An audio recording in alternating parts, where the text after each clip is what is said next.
and safety information. Everybody, does everybody know each other's passwords? Do we want to do a whip round, or we all know each other, don't we? Yeah. Okay. Hello, everybody. Any safety information. So we're not expecting a fire alarm, so if we do hear one, then we need to meet on the ramp. So, any apologies for absence? I've got no apologies, but I note that Councillor Cole isn't here, Councillor Leslie Alexander. Has anyone got any apologies? Leslie said she could well and later. Okay. And Councillor Mary Cole, anyone know whether she's attending? I noticed it's got a lot of at the moment. All right, so it's possible that she might. Okay. But I didn't get the official apologies, so I will note that as absent. And can I just clarify, if we're not finished by 6:30, I need to leave then. Okay, thank you. We'll do our best. Okay, so any declarations of interest?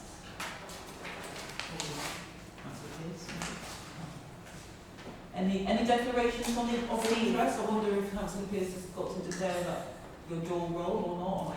No, he's not on the committee actually. He's fine. He's not on the committee. Do I declare that I probably have a pension, Avon pension fund? Most people do. Everyone actually just all declare. So you're quite a sector. Okay, so yeah, so do I. So the few of us probably do. Yes. Yeah. The remit of that pensions. Okay, so minutes of the previous meeting. I've got the wrong glasses on, so I'm not struggling to read. I can see. Chairman, just one very minor addition, really. Page 10, the resolution about the pay policy, it suggests committee recommends approval. I did stipulate the two Conservative members were abstaining. Could we just have that, please? So do you want me to note that yourself and Councillor Leslie Alexander abstain from the vote, yes? Yeah. Okay. I'll make a note of that. Any more questions or queries or around the minutes of the previous meeting? Okay, so we will take it. Right. Sorry, I have forgotten my space on the agenda.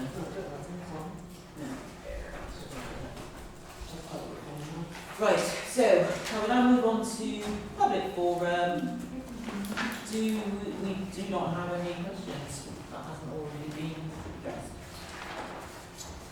Could I just mention, what I'm always happy for transparency for the public to table statements.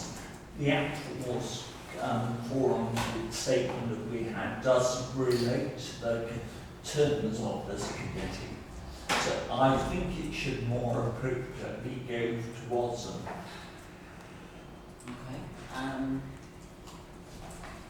Okay. Obviously, chair's discretion. There were factors leading to me just agreeing for it to be presented, but the applicant has, is that the right word? The submitter has received a full response. Okay, let's move on to trade union forum. No trade union representatives here, so that's our public / trade union forum. Okay, so let's move on to the work programme. We just note the work programme. We've got a couple of movements, haven't we? But I think it's documented, isn't it, in regards to what's going to be transferred over to April. We were going to have a really good discussion today, so it's my fault about staffing, but because I wasn't meant to be here, I am now. We've moved that. Okay, fabulous. So let's move on to the big. Sorry, Chair. So there's no comment on the work programme. It's just noted. Yeah, just noted. And so we're going to move on to the Avon Pension Fund annual report. And I don't know if usually Steph or James has a preamble or we just go straight into it. Okay, so Councillor Pearce, are you going to do a presentation for us? No, I'm not going to kill you by points. The report itself is in the documents. Yeah. In your pack, starting at page 14. I made a note of all the things that I want to bring to your attention. This is just for noting, I think, this report. I made a list of all the things that I wanted to bring to your attention, and I've left it on the coffee table at home where I made the list while I was watching this morning. So I'm going through it again now, making a fresh list. So, I hope you've had a chance to read the report. It's fairly clear, it's straightforward, it's well presented. Our communications at the fund have improved out of all recognition, and hopefully you can see that from the layout of the report this year and from the engagement that I know some of you have attended, because the fund officers come out and present to all of the councils now on a regular basis. This was something we started about 18 months ago, I suppose. And I know we've had a couple of sessions here now, and that a number of you have attended those. And I urge you to urge your colleagues to come along to those when the opportunity arises, because they're particularly useful in terms of the efforts of the fund to decarbonise. Starting with I'm going to start with the chairs forward because that's where the report starts. A year of encouraging progress and development.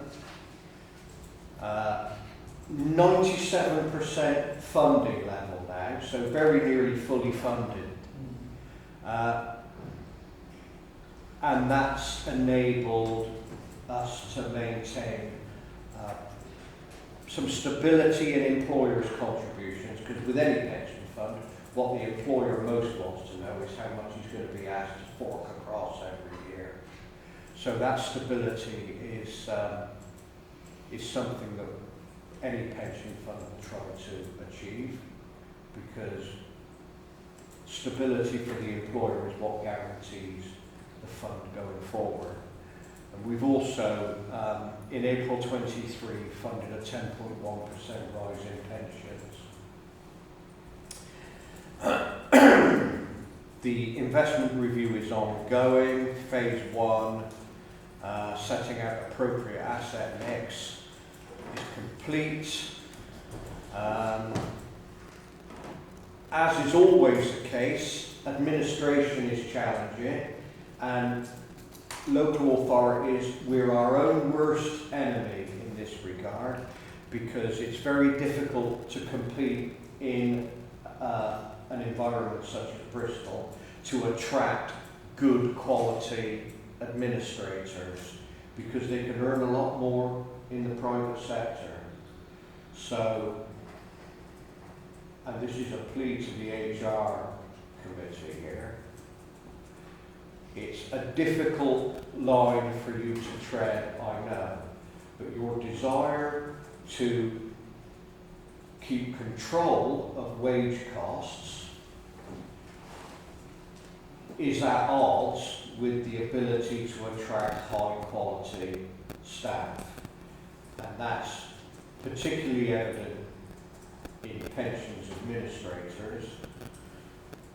This is a problem for Bailey's mainly, of course, but it's also true in other parts of local authority staffing.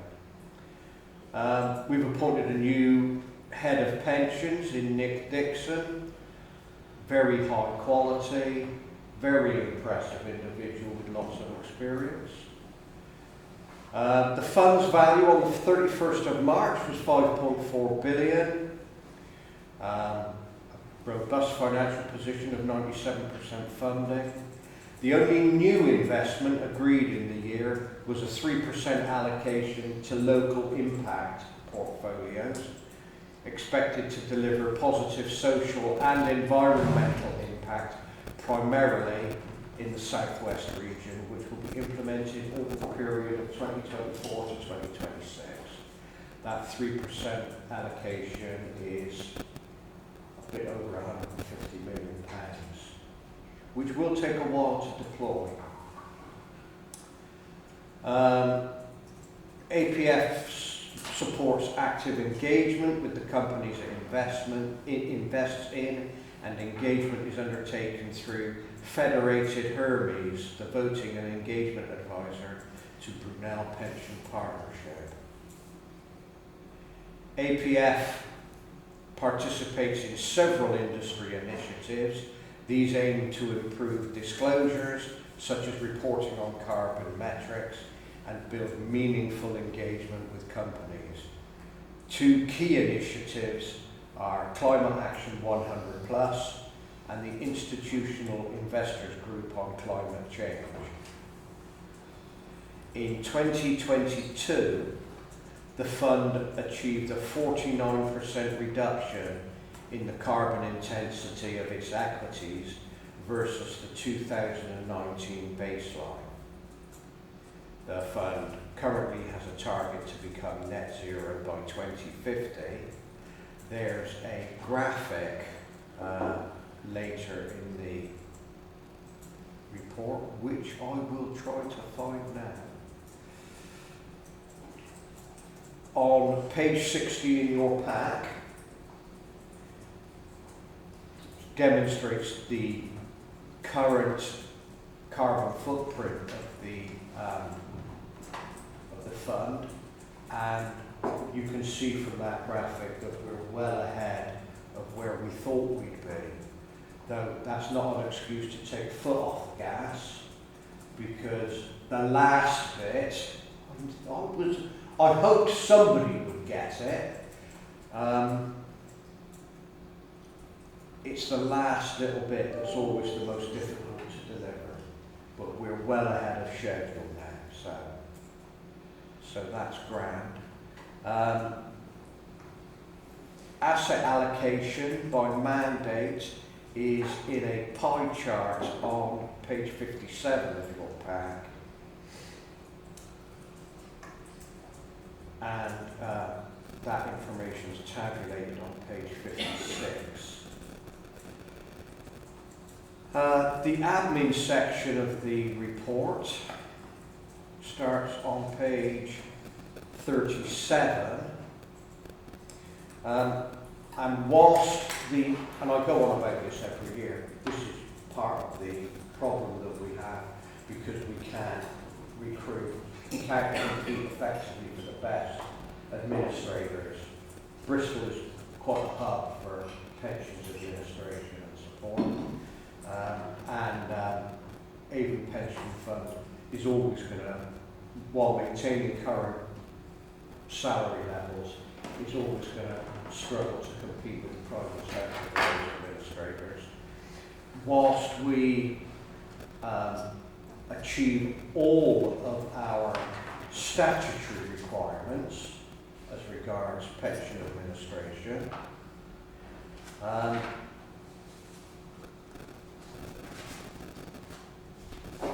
we set ourselves more challenging SRAs, SLAs, sorry, not SRAs, that's what I don't get paid anymore, SLAs.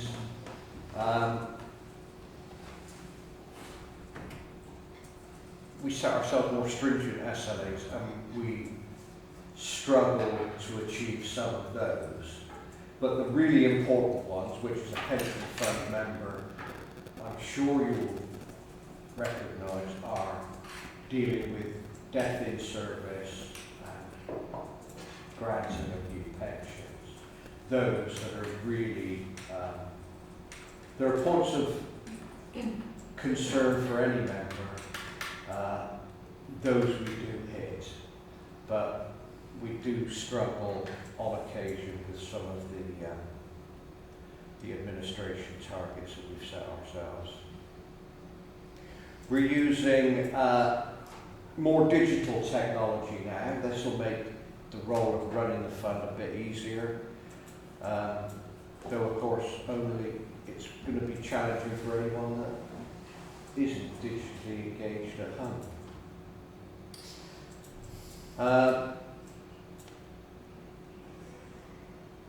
Employers, and there are a lot of them, employers now submit data electronically. My Pension Online is a member self-service portal which allows members access to their own pension information. The fund runs 2 websites, one for members and one for employers, and there are newsletter and employer bulletins. The fund's communication aims are to be better than we have been in recent and not so recent times.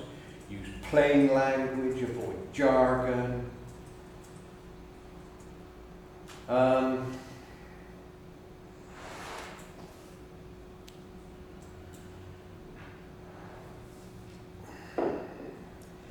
Data quality.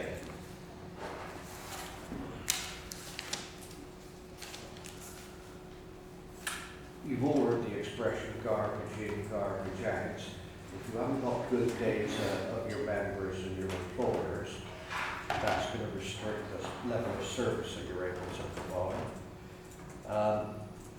Our data quality is about 95%. Let me read the paragraph. Since the introduction of the Pension Regulator's Code of Practice and record-keeping regulations, the fund has a data improvement plan in place to improve both the quality of the fund's data as a whole and also working with individual employers to improve their data. In the last scheme return, the fund reported the following data scores as of September 22. 95% for common data, 95% for scheme-specific data. No one is going to have perfect data, but the better it is, the better a job that the fund can do. Key performance data starts on page 42 of your pack and goes through to page 45, and they will show you things like the number of cases outstanding, the number of cases outstanding at the start of the year, at the end of the year. Some of these numbers are not great because of the intervention of COVID. Staff are now working on average about 3 days a week from the office. And a lot of the interactions are improving as training opportunities are improving.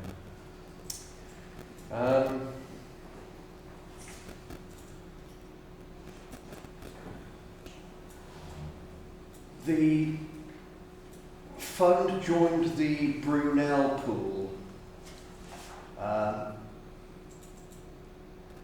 the behest of government, and the idea was to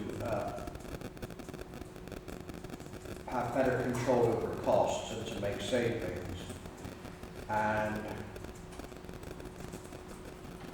Brunel now manages 86% of the fund's assets, and in 23 the fund broke even in terms of net savings from pooling and the costs of implementing it. So from now on, it's all gravy.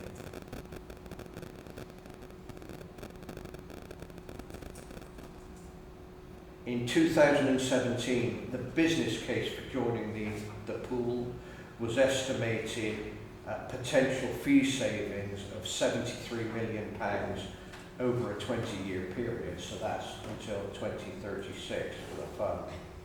Set-up costs and costs incurred transitioning the assets would break even in 24.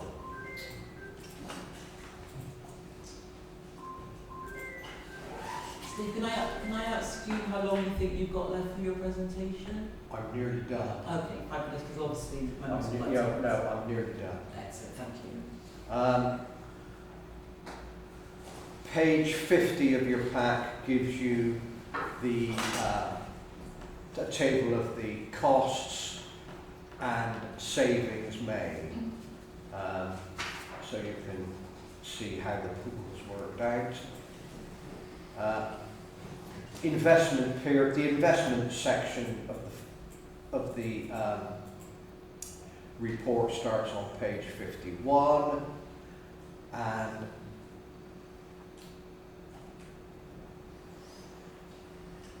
I think it's best if I say I'll take questions on that, because I know that's the bit that elected members tend to be most interested in.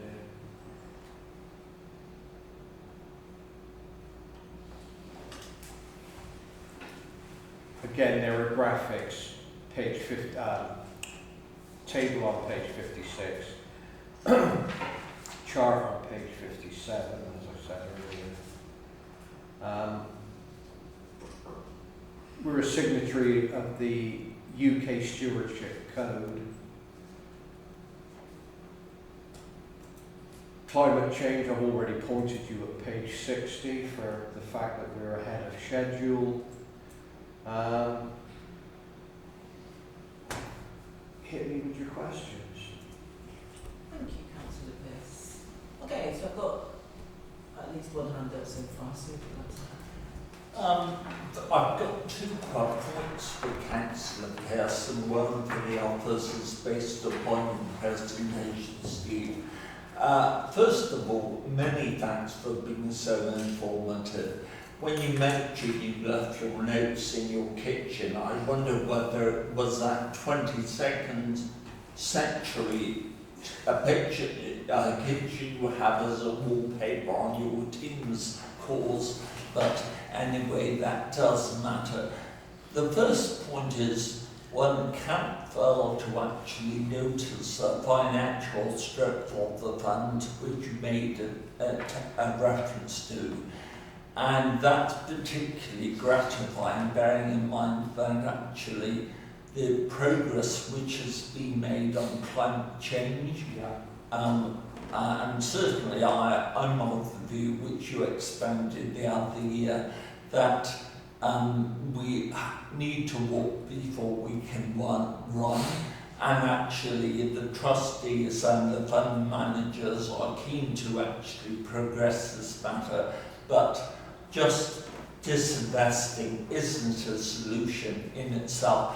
What I wanted to say, it seems to me from memory, it wasn't that many years ago when Avon Pension Fund certainly started alarm bells bringing it back financial strength. So that suggests there's been very significant improvements in the last few years. Do you want to comment on that?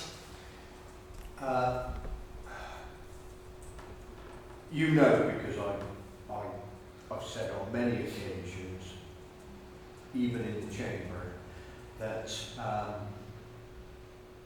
divestment should be an absolute last resort, because you can always find somebody to buy the shares, and their interests might not be aligned with our own about not only improving the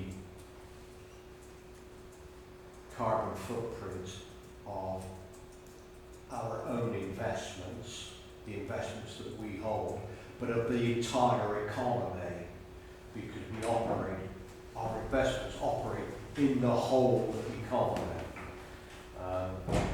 So that's right. At 97%, we're very nearly there now in terms of funding. It's been improving gradually. And of course, the most important part about any pension fund is that you don't have to shoot the lights out in terms of investment returns. You don't have to shoot the lights out every day of the week. You only have to have the money when you have to pay pensions. The crucial line is to pay pensions when they fall due, not before they fall due, but when they fall due. And if you time it so that you've got the money when you need it, you don't need to assume as much risk as you otherwise would. Risk can be your friend, but risk can also be your enemy, and you find yourself losing all your money. So, yeah, we're doing very well. We're doing better than many. Good. Yeah. My statement was quite simple. I was interested and very supportive of the plan that members could access their info through My Pension online. Yes. Could you give me a brief flavour of the sorts of info they can get, or would it be more sensible to get an officer to forward you the info for me? That would make be a much better idea. And actually it's something that we could probably usefully roll out across the workforce. My third point of question was actually prompted by something Steve said, but isn't directly related to the pension scheme. He alluded to the fact it was increasingly difficult to recruit and maintain pension specialists, and obviously the fact is all local government pay is nationally negotiated, so we'll obviously have to work in that system, of course, so you can't easily change things. Having said that, one of my briefs is planning. I know we've done significant success in the recent months. We've recruited, I think, 9 graduate planners, but we've also lost some people. I know some to Baines. I have been told anecdotally. What's your question, sir? My question is, anecdotally, that they can actually offer a better salary package. So my question to you is, how is that possible, bearing in mind the national bans? I can respond to that, Chair, if you'd like Thank you. to. So whilst the pay spine, the Green Book nationally negotiated pay spine, it is common to almost all local authorities. Each local authority chooses how to sort of carve up that spine between the various gradings. And by the sounds of it, in the example that Councillor gives, it may be that there's some differential between how Bath and North East Somerset Council carve up the spine for planning officers as opposed to ourselves. But as the Council knows, there has been quite a bit of work going in with some new leadership in that service. I heard this week that they've had success with some more recruitment over and above the graduate recruitment that is obviously encouraging. So I'm confident that we're finding ways to attract people to Bristol.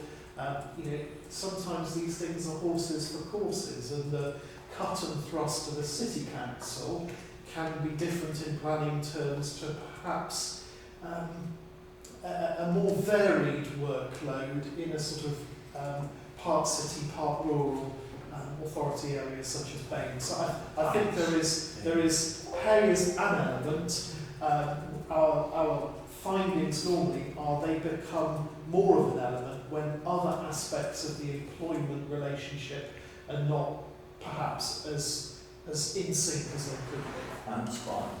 Thank you. Thank you for your questions. Who's next? Excuse me. Sorry, can I just interrupt you? Did you have multiple questions? So could you ask maybe 2 and then I can ask somebody else? Yeah, I do have multiple questions, but I'll just ask 2. Thank you. Yes, thank you for your presentation. I wanted to ask you about the local impact investments, that's Yes. 10% allocation. Yeah. So you said that was directed towards projects in the southwest. Yes. is that geographically locked, and to what extent? Because obviously that could be wind farms down in Cornwall, for example, or is it just in kind of the West Midlands Combined Authority, or is No, it extends to the full southwest. £150 million in 3 years is quite a lot of money to try and get invested. Yeah.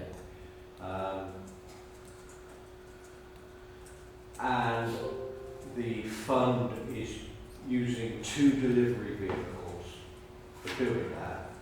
And those delivery vehicles are already operating on behalf of some of the other funds in the southwest. So they have those vehicles up and running, designed specifically for the southwest rather than the west of England, and it would not be efficient for us to ask a provider to set something up uniquely for the west of England. Okay. So we're kind of piggybacking on work that other funds have done ahead of us. Yeah. So I was going to ask. I mean, I'm speaking personally, this is not a fund view, this is my personal view. I'd be quite happy to invest in Leeds or Scotland or Manchester if the pension funds for Leeds, Scotland and Manchester invested some of their money down here. Yeah. But that said, by investing in the southwest, it's quite easy for us to keep an eye on it because it's just down the end of the river, isn't it? Yeah, but it's not. There's not really scope to say direct it towards City League or Gorham Homes necessarily. No. It would have to. Though I would be, I would expect that renewables and housing will figure, but not necessarily the bodies that you've mentioned. That everybody will be looking to invest our money, but it's got to be the right investment in the right place with the right return. Yeah. Okay. The other question I'll ask, and then move on to someone else. It was the decarbonisation targets. They're looking good, positive. Yeah. Consistently below the kind of decay. Yeah. Has there been discussion on actually bringing the target decarbonisation back? There has been some discussion on that. As I say, there is a concern as well that the later reductions become more difficult to achieve, and pension funds, and I've been working with pension funds for 20 odd years now, and pension trustees are notoriously cautious.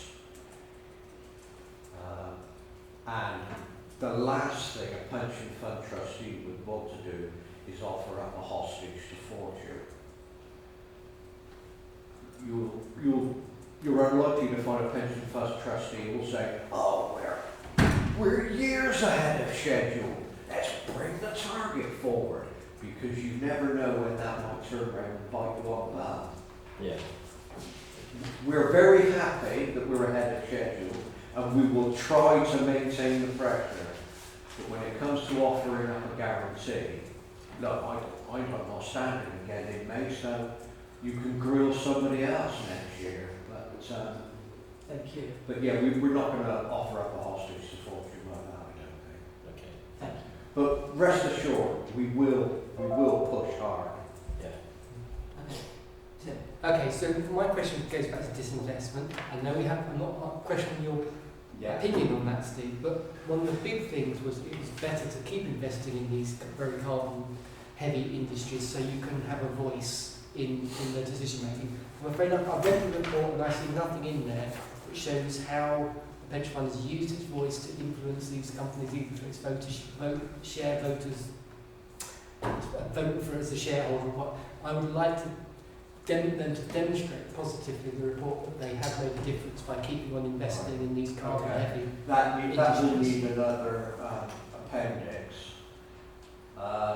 The Local Authority Pension Fund Forum of which Avon Pension Fund is a member, is one of the vehicles by which the fund engages with, I mentioned two earlier on.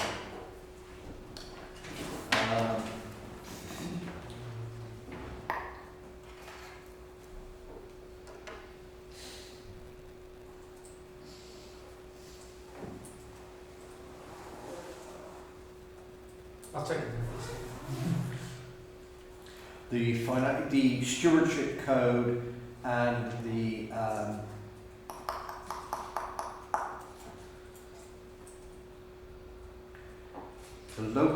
fund is a member of the Local Authority Pension Fund Forum, a collaborative body that exists to serve the investment interests of local authority pension funds. LAPFF seeks to maximise the influence the local government pension scheme funds have as shareholders through coordinating shareholder activism amongst the pension funds. This year, LAPFF continued their work on climate change by scrutinising corporate climate strategies through the Say on Climate initiative and were involved in several high-profile engagements. That's having a chat. I want to see any concrete outcomes that have come as a result of that. But I don't expect you to answer it now, Steve, but I would like a lot more detail on them to prove to me that actually continued investment in these companies is having some tangible benefits. But aside from the other great progress. Yeah, the LAPFF reports are published on their website, so it's quite dry and hard reading, but it's well worth doing. You're interested in it, so it's well worth doing. I could say that we might append an example to this. Yes. That would be good. Did you have a follow-up question, Tim? No, that's it. Steve's going to take that away. Okay. And Did anyone else in the room have a question before? Okay, James? Yeah, hello again. I was going to ask you, so the Brunel pooling mechanism, it broke even this year. Yeah. Okay. But I vaguely recall there's a kind of government plans to consistently pool pension funds together. Is this going to be the first of a series of pooling with additional certain costs? Has the government given any steer on that? Or is this going to be it for several years? Can I give you an opinion? You're more than welcome to. And this is my opinion. And my opinion is that the pooling initiative had very little to do with reducing costs and more to do with the then Chancellor of the Exchequer wanting to give more direction to pension funds as to where they should invest. Because money that pension funds invest in infrastructure is money that central government and the taxpayer doesn't. What the Chancellor didn't recognise at the time was that pension fund members are a funny lot and they think that the money is theirs. And of course, they're right. So they don't like being directed where to put their money, though successive chancellors have continued to do so. And you hear on a regular basis that chancellors are encouraging pension funds to invest in infrastructure. Well, pension funds recognise that that's a good idea and they were going to do it anyway. But that's the main reason. I suspect if government wants to increase centralised control over what pension funds do with their money, then we probably will see further stages of pooling. Just as I anticipate that there comes a point where greater centralisation doesn't increase efficiency. Okay, so I'm going to give this section 2 more minutes, and then that would have given us just over 30 minutes on this massive subject. So, is there one more question? That's fine. Well, I've got one more question, but happy to. No, I don't think anyone else is going to answer. Go. It's more of a question showing my being fairly new. I know that historically the scheme has been administered by Bath and North East Somerset. Yeah. But I was kind of looking at the contributions of the members. Yeah. And BCC is by far the single biggest, and we've got you. And I'm it. Yes. Yeah. So, is that sometimes flagged when it comes to governance? Should there be rebalancing the members? We often discuss this. When I say often, certainly after every local election, there's a conversation about what would be appropriate representation. But of course, Baines is the administering authority, and changing the administering authority to any other administering authority might not be universally popular, not least because if it was to transfer to Bristol, then Bristol would have to take on the pension fund staff. Yeah. So I can't see that being smooth, and without having studied the regulations in great detail, as I'm sure my learned friend has, I imagine that there are all manner of regulatory trips and slips between here and there. Yeah. So it's considered. But I personally, I'd like to see Bristol have greater representation on board, but I don't see it happening anytime soon. Okay. So I'm going to call it to an end there. Thank you for your interesting questions and observations. And thank you, Steve, because it is a really complex and rich sort of subject area. And look, if you're done with me, I'll leave and have some tea. But I'm always available if anybody wants to have a chat about pensions. Because I find it endlessly fascinating. I can bore for England. And investment. We all find it interesting.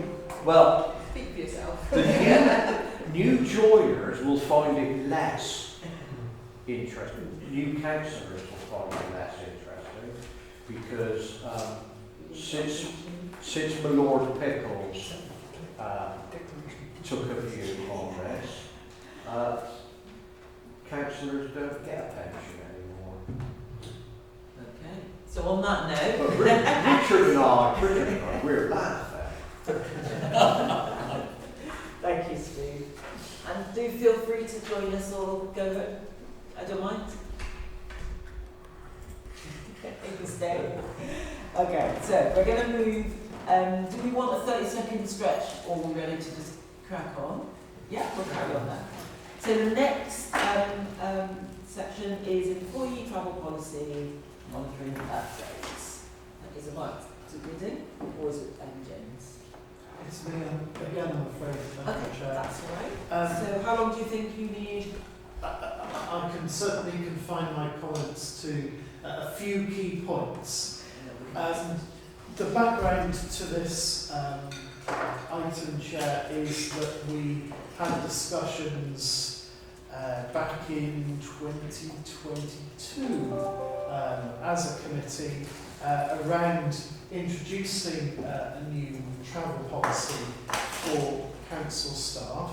That was principally to deal with the advent of the Clean Air Zone, but also some other small changes to our approach were put in place. And at the time, the committee asked for a further report to be brought. I can't remember the exact period of time, but it was sometime hence, and I think we carried it over, and so now it falls due today.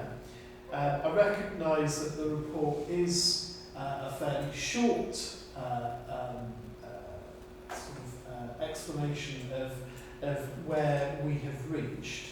And I think that some of the key points that you can see summarised on the first page could potentially be explained by our existence in a post-pandemic, post-lockdown world where people are generally using public transport less and in some cases motor vehicles or electric vehicles, and in other cases active travel more. And I've included in that summary just a flavour of some of the key headlines around our use of business travel. I think the key point is that mileage claims, that's mileage travelled by people by employees in vehicles that they own themselves rather than in the BCC fleet, has remained in terms of spend roughly the same as it was in last year as it was in 2017-18. And there was, as the graphs that are attached to the report show, there was a very anticipated drop in that usage during the period of the lockdowns. That said, we have introduced that green car scheme that we talked about when we last came to the committee, and at the moment 24 staff are accessing it. There has been some feedback around that scheme that because these are new vehicles, that for some people is not possible because of even with a plan that extends over a number of years, the cost of that is quite prohibitive, particularly if you're in a lower graded role. So we are at the moment exploring whether we could reinstate a previous scheme, which was an in-house car loan, a very long-standing scheme, and we're picking that up at the moment with finance colleagues. That would, subject to vehicle checks, either done through our fleet services or through another a regulated body, that would enable people to purchase second-hand vehicles, which may be more useful. There is a large market in second-hand vehicles, and that could be quite useful to people. We've recently put back in place, there was a short lapse in having a booking system for longer journeys and for hotel accommodation. That's now back in place, up and running, and being used by colleagues across the organisation. That's things like rail travel, as I say, hotel bookings. So I'm open to questions. I recognise that it's a fairly brief report, and it was never intended as a policy towards revolution, but continuing evolution. And we will be keeping it under review. Thank you, James. So we have Tim, then, and Claudia. I just don't, there's some of these don't understand. The mileage claimed, the numbers of miles claimed, I don't really understand why that's going up when we've got fewer employees. So maybe it's useful to see that, would be seen that in per head of, per 100 employees or something. Because that doesn't make, we're doing, especially some of the services that were gone, you'd have thought that would be less mileage. So that's just a sort of technical thing which I don't really understand. I accept that there's a drop in public transport, a slight switch between them, which again I just note, and that's to note, I'm actually disappointed, but these don't seem to be able to get people back to continue that switch to public transport. So just like a bit of clarity on that, James, about what's going on there, because I don't quite understand it. And there was one other thing that I've now forgotten, so I'll come back to it. I will look into that query and see if there are other ways that we could illustrate the data that make a bit more sense of it. Certainly the numbers of people claiming private mileage has increased. and that's leading to the incline that you see on page 137, and that's sort of a 10-15% increase in the number of people claiming. Not a 10 to 15% increase necessarily in overall spend. Our spend is very much pegged because we only pay the HMRC approved rates of mileage. Those are, I think it's 45 pence for motor vehicles, less for bicycles and for motorcycles. So, but the split of those is not something I think we're able to drill down in our systems. But if I may take that away and see if there is another way that we can illustrate it that makes a little bit more sense. And I mean, I could offer speculate that within where I work, people stopped claiming. There was a massive sort of sense that people weren't claiming at all, and it just, especially over the pandemic period, that people just stopped claiming, and then because they just had their competing factors, there were suddenly people saying, I've not claimed for 2 years, and then so there is a factor that people have so much to do that mileage ended up being sort of the thing that went to pot. Can't say. James, you certainly don't need to apologise for the fact it's a short report. I tend to think that the adage, more is less. So hopefully that goes with this. 2 points. Obviously the report highlights that spending on public transport's less than 50% than it was 5 years ago. As you say, probably that does largely reflect post-COVID situation. My understanding is the number of bus passengers is still less than 25% or so less than it was pre-COVID, of course. And if we have disproportionately, obviously, working people, obviously a significant number still are working from home at least part of the week. So perhaps that reflects that, I'm sure. My issue is not just in local government. When a budget isn't fully used, it tends to be via, doesn't it? If this situation, possibly because of hybrid working changing, amends, can you provide an assurance that the budget for public transport would go up, or is that beyond your pay grade?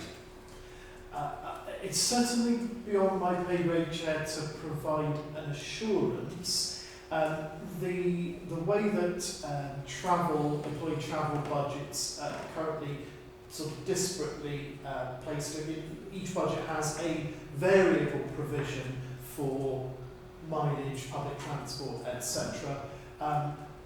And managers make decisions within the year in conjunction with their director that may be that they will underspend in 1 year on a particular budget line such as transport, but they may spend more on employees or whatever it might be, but the bottom line balances. So there hasn't been any move internally to either reduce or centralise those travel budgets. It's within the gift of each budget manager to alter the amount that they can move sums between those various lines. I'm not cited on that. I think finance might be able to provide us with some stats on that and see perhaps if we could include perhaps a follow-up that has a look at what spend is doing in terms of the budgets. Second question, is our green car scheme similar? Of course, it obviously works on the salary sacrifice principle to what the council generally offer, funded by central government to actually buy a acceptable, not a qualifying car. So, Chair, the green car scheme is run by a company that's been appointed to run that. As far as I'm aware, there is no subsidy from those central government monies. But of course, we would say that they are a very large commercial player in the market, and therefore have probably the lion's share of this kind of arrangement in companies across the UK. They're often, I see them advertised in relation to other employment. So I think it is a good value scheme, but it doesn't, as far as I'm aware, have any cross-subsidy from the central government monies. My final point is probably just me being naughty, of course. I'm assuming that this applies purely to staff, so it doesn't apply to Air Miles Marvin, for example. The policy that we're discussing, Chair, only applies to employees. It doesn't apply to What a members of council. I think we did try and put in that we wouldn't let anyone go by air. Sorry. James. It was a really interesting point. Who's the operator for the green car scheme? So the green car scheme is operated by a company called Tusker. Okay. Yeah, go ahead. I remember I have a question. Which was, when we discussed this 2 years ago, when it was, the unions were bringing together all sort of dire consequences of people having to leave because and there's no sense, they're not here tonight, so and there's no sense of it in the report. Have we done any kind of impact assessment, re-looking at the EQIA to see if that did cause problems for the staff? Chair, we haven't done a systematic reassessment of the consequences of those changes. I would say, and I don't know if I referenced in the report, that it is things like Bristol's traffic problems, the issues around parking of motor vehicles is sometimes referenced when people give information in exit questionnaires, in exit interviews.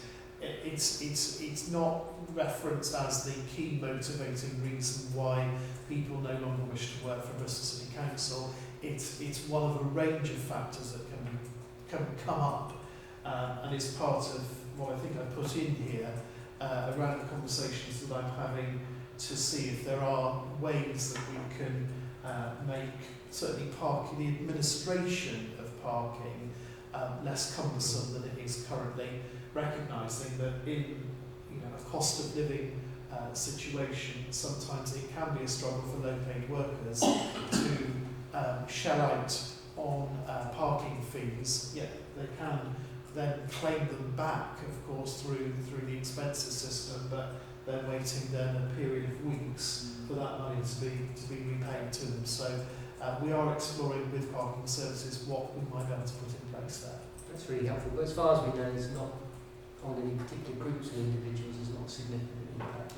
No, not as far as we're aware. Any questions? Because I am mindful that it's Sorry, and asking more questions. That's okay. I guess just one other observation is that, I guess during the pandemic, so 2020 to 21 to where we are now, there was a dip in 21 to 22 overall in amount of allowances being claimed, so it's going back up again, isn't it, in regards to, especially, it's interesting that in bus travel as well, but that's significantly dropped from 2018, so I guess that relates to the fact that buses are, well, I don't know, I was going to say something that actually doesn't ring true. I guess there's been, the bus travel in 2019 to now, there's been a significant change. I guess it's more accurate. And is that because we have less buses as well? Because I guess that's a big factor, isn't it, across the city, and that bus service is not connected, so some people can get so far and then they would have to find another bus to continue. So I guess that could potentially be an issue as to why bus use has dropped. It could be a factor. I think what councillors have raised in terms of the pattern of work, so there are still folk who are predominantly based at home, and it may be that they are more skillful in managing their business travel to occur on the days when they perhaps are in town, and so there are all sorts of variables. It would be very hard. I mean, I'm talking to our colleagues in the transport team. We do have an annual transport to work survey that's done in conjunction with other local authorities. So I should be interested to see the latest results and see if that can explain some of the phenomena that we're seeing here. Okay, anybody else got any one final question from anyone on the floor? No? Excellent. So thank you, James. And over to sickness. Sickness absence. That should be interesting. Thanks, Chair. This is a double act between Mark and myself. I will probably prove fairly familiar to members of the committee. This quarter we're looking, our focus is on the sickness absence, and this diagram you see on this slide takes us back about 4 years and shows the gradual incline and decline of sickness absence across the whole of the organisation. We have, it appears that we have peaked in sort of the post-pandemic time, and we're now resting around about 9.7 days per employee. That we have a target for the year of 9 days. It'd be interesting to see how close we can get to that. As you see at the bottom of the screen, 43% of the workforce are shown as not having recorded any sickness absence in the past 12 months, and conversely, 57% of staff have had at least a half day or more of sickness absence in that time. Benchmarking information currently is slightly tricky. I attended a regional meeting earlier this afternoon at which colleagues from South West Councils revealed that there is a working party within local government who are trying to draw a number of bodies together, including a new office for local government, who are piloting a series of metrics around the workforce. I understand that we're about to be contacted by them to start to provide some baseline information. It wasn't clear yet whether that will include sickness absence, but the tool that we use, which is provided, called LG Inform, and provided by the Local Government Association. Those with a long memory will remember that there were a few more bars on this graph at the last look, but as you can see, the number of, out of the 333 local authorities currently in session in the UK, not many of them are contributing data to this benchmarking tool. So it is of limited use. There is at least one other core city listed in Nottingham there, and there are a number of unitaries there, including the Isle of Wight. So we look forward to having some access to a better benchmarking tool, because as you can see, this is a fairly limited use. We are not vastly different from the average, and not vastly either lower or higher. So we're working on getting access to a better benchmarking tool.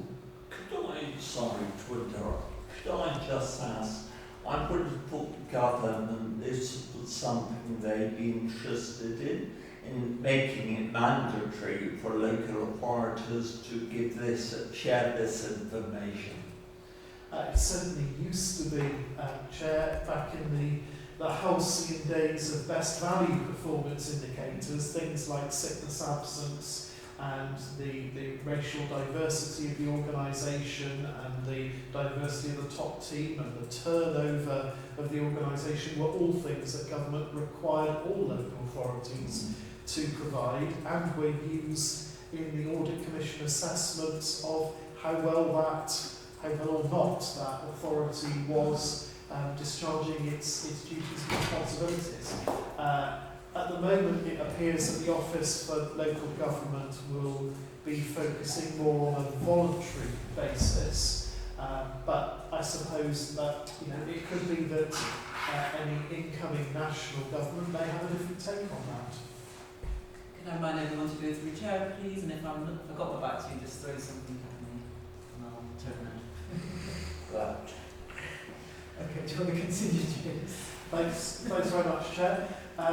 So we move on to look at the reasons for sickness absence. This has not changed vastly from the last time that we looked at it. It remains the case that the top two areas of sickness absence in the authority are stress, anxiety and depression and musculoskeletal. Just under 10% of our workforce has had some sickness absence in the last 12 months relating to stress, anxiety and depression. That could be anything from 1 day to no more than 1 day. And we had a look to try to break that down a little bit, and about 19% of that is recorded as being related to work. 80% is not cited as being work related. That doesn't, of course, recognise that in those cases work is often a contributory factor in some way, shape or form, although there are cases, of course, where the triggers are exclusively in people's own personal lives. On musculoskeletal, that's around 7% of our workforce had that.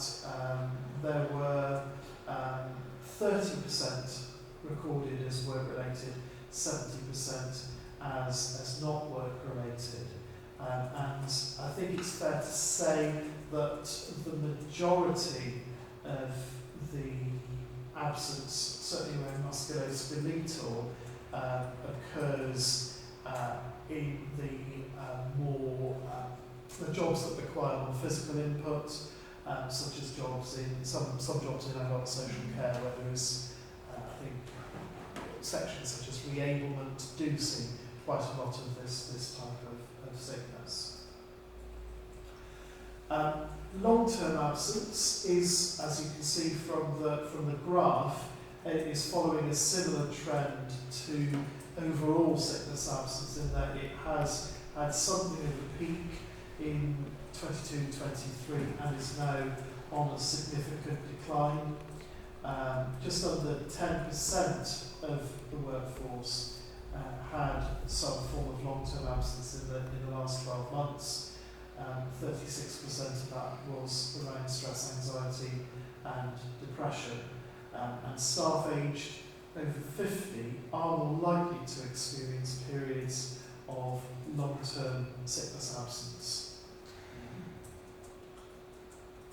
We also had a look at short-term absence, and interestingly that was more of a steep incline towards 22-23, and it's now seeing a little more of a tail off. Not surprisingly, coughs, colds, sniffles are the lion's share of the sickness absence that we see there, but also stress, anxiety and depression over a short period, so that's anything that's less than 4 weeks, also feature quite prominently. I think this is a live look, is it not, Mark, at our sort of reporting tool for sickness absence, and this is a breakdown of our current, or the last 12 months of data by directorate. The largest bar, sorry, it's probably quite small towards the back of the room. The largest bar is the Adults and Communities Directorate, then followed by the Children and Education Directorate and the Growth and Regeneration Directorate. They're sort of almost even Stevens, and then the smallest bar is the Resources Directorate. That's total numbers, not per head of staff, isn't it? That's total numbers, not per head of staff. So that is the average number of working days lost per staff member over the last 12 months. Those were kind of the headlines that we wish to share with you, but very happy, Chair, as always, to take any questions or requests for more detailed information. So me first, then Councillor Classic, and then James, then Tim. So we lost in 1 year 62,000 days That's correct, across yes. the board Yes, in one 12-month period. that's correct. Okay, sorry, I know I can read it, but it sounds quite a lot. Is that a lot? As in, So in terms of, yeah. to put that into context, Yes. the benchmarking chart here looks at the total number of days lost per employee as a percentage. So that's effectively, that's just over 5% of available days, if that makes sense. Yes. To put that into context, that figure. Yeah, that makes sense, okay. Councillor Classic. Yeah, just a couple of questions. In the sort of post-COVID world we're in, have we, has there been any increase in longer-term sickness due to sort of long COVID? And the other question is, are we seeing any increases in short-term absence as people with behaviour changes, with people staying home more with colds and coughs and things like that, and more sickness days? Are people more concerned about not spreading infections in the workplace and things like that? Chair, I can't give a scientific answer on those points. I'll take them in reverse. I'll take anecdotal. Yeah. Anecdotally, I have noticed that if people are feeling under the weather, they will be more likely, certainly, to join meetings, etc., remotely. So even if we are having a day where we're due to be in the office, and we are all, I think, respectful of that and indeed grateful for that. In terms of long COVID, we are not seeing large numbers. I think quite a lot of the COVID absence is still the more shorter periods of absence. That could be, I dare say, because the culture of testing has largely sort of some people do it religiously, others don't. Thank you. What was the other part of your question? It was both Well, that- parts. Yeah, it was long COVID and behaviour changes. So James, Tim, then Councillor Eddie. Yeah, my questions kind of revolved around have you been considering or comparing the kind of the data sets between those who are on their full-time contracts and those who are on more flexible working arrangements? So, people who might reduce their working hours to 4 or 3 days a week. And kind of if you have you seen any trends? Has there been a reduction in stress and anxiety? Or has it been the opposite?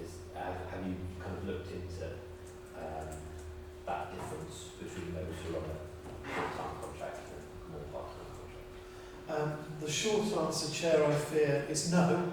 But we take the direction as a helpful one, and we'll make sure that our next presentation includes the split by full-time and part-time. And if we can have a look at that, and if there's any information we can share informally with committee members after the meeting, then we'll do so. Yeah. Thank you. Tim.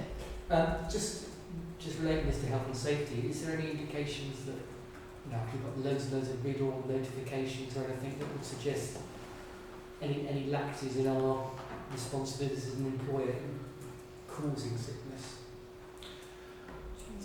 Yeah. I don't know that it would show up in this No. data, but No, what we it's do okay. bring to committee is a health and safety report, which is due to your April meeting, so we will be able to have some statistics there in terms of reportable incidents. Thank you. Councillor. Obviously, we're all gratified to see the general trend downwards, of course. and we previously dropped down into individual directorates or rates of, perhaps physically related job sickness, of course.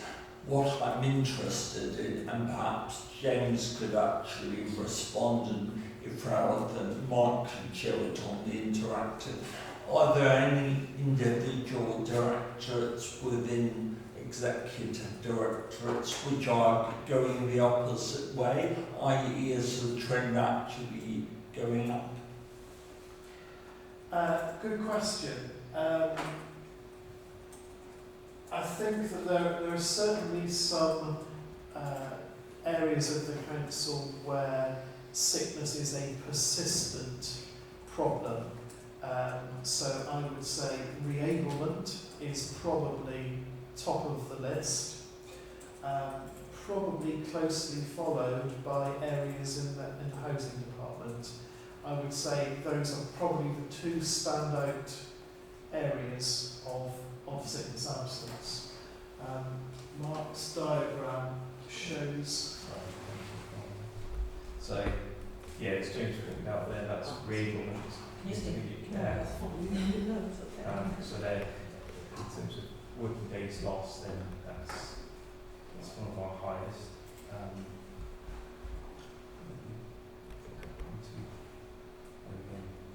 So this is at the service level under the directorate. So yeah, animal social care is the highest. Then it's children's services, homes and landlords.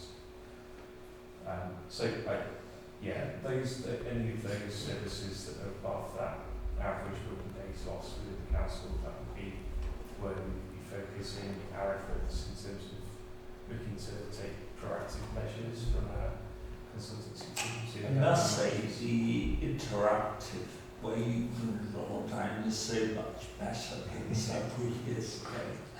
Yeah, I guess it's aiming to help our senior leaders and make better decisions and understand what they need to focus their efforts in. We will, Chair, look into if there are any areas where the trend is heading in the incorrect direction, and if we can circulate that afterwards, then we will do so. Follow that question in a minute. Councillor. You might have already answered this in a roundabout way, but we've had a lot of major incidents in Bristol, Barton House in the recent spate of stabbings and previous incidents over the years. Does the number of absences go up round about when they happen or after that happens, and what kind of support is available? I'm sure it affects many people's mental health. Chair, I would agree that that where major incidents occur, that can become a sort of a locus for sickness absence, or at least a contributor towards sickness absence. Certainly in relation to recent incidents, we work collaboratively, I think, across our service and with our providers to make sure people know that we do have provision in place. I would like to think that they utilise it. The numbers that we get some sort of anonymous numbers at the other end that tell us how many people are accessing those support services, and they are the numbers are fairly modest, shall we say. I personally wish that they were higher, but perhaps it's a good sign that people are not using those services. I don't know. So it can, in some circumstances, drive sickness absence levels. But I guess that first and foremost, that the most important thing in the heat of the moment is the support of one's colleagues and one's manager. And we're fortunate in having some quite close-knit teams that work together. Sometimes, it could a housing team, but also different people from across the organisation are pulled together through our emergency arrangements. And I would like to think that we do work supportively together to achieve whatever it is that incident requires. Sorry, just to add to that, we do have a wellbeing team within the council, so we have trained counsellors and support if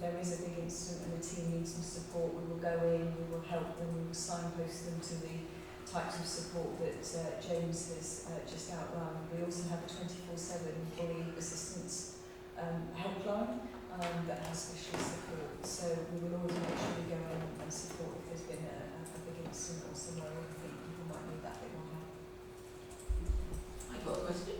So my eyes is sort of glancing over this side of the graph where we've got all this forward-facing services, you know, and I'm really quite concerned about that trajectory, especially in the social care area. And I'm just wondering, like, the fact that this is quite common, I know we haven't drilled into the data as much as we're doing more recently, but the fact that it's quite significantly higher about how much, how effective, I guess, the support around those teams is, do you know what I mean? Because the fact that we've got staff who are quite, you know, in those departments which is significantly higher than compared to community and public health, for example. I know there's small too, but it's almost like something's drastically wrong here, and I'm hopeful that we can find a solution to make that better, because we can look at all the reasons why that is, you know, recruitment, retention, etc. But it does seem to be quite problematic. I'm not saying the staff are a problem, I'm saying it's a problem area that's actually quite visible. It's certainly, Chair, an area that when some acute pressures have been experienced, and there almost certainly is a link between the level of pressure and then the level of sickness absence that results. Yeah, I was following on from that, really. I don't know, Mark, if we can drill down a bit more on social care. My guess is probably skewed by a relatively small number of people being off for like months with a bad back, and people finding themselves genuinely not going to get a bad back kind of thing. So is it just a bit more analysis really of what it looks like within that? So, yeah, sure.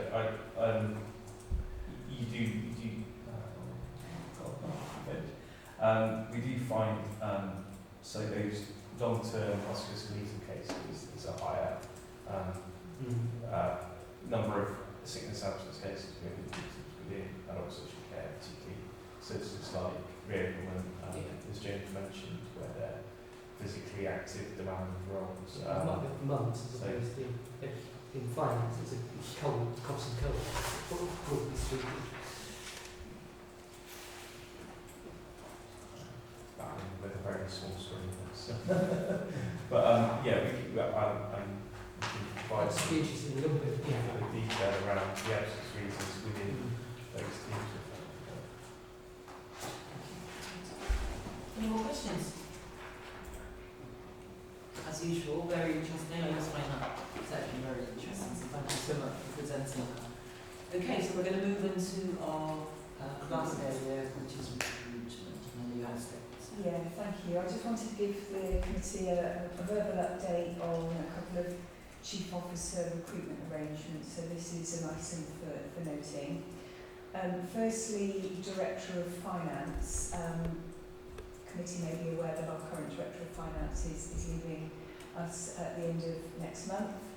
So we're currently recruiting for an interim director via both an internal and an external process. And this will be to provide some cover whilst the recruitment for the permanent role takes place, which is most likely going to be after the elections, where we've got leading committees in place, and we'll obviously want to be consulting them on the arrangements. The selection process for an interim, though, is slightly different to the normal selection process.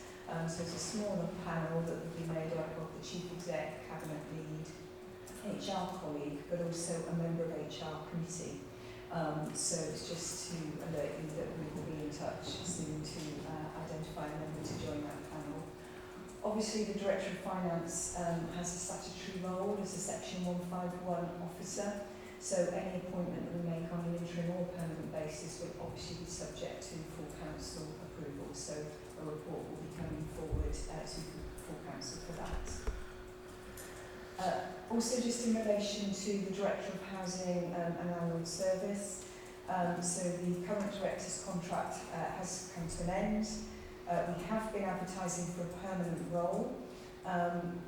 but having reviewed the initial applications, there wasn't really a strong enough field of applicants to continue, so that process is paused for now. So in the meantime, we are also looking to recruit an interim director, again by an internal and external process, whilst plans are made for re-advertising. And also just to say the selection process for that will also be the same in being that smaller interim selection committee process. Thank you very much.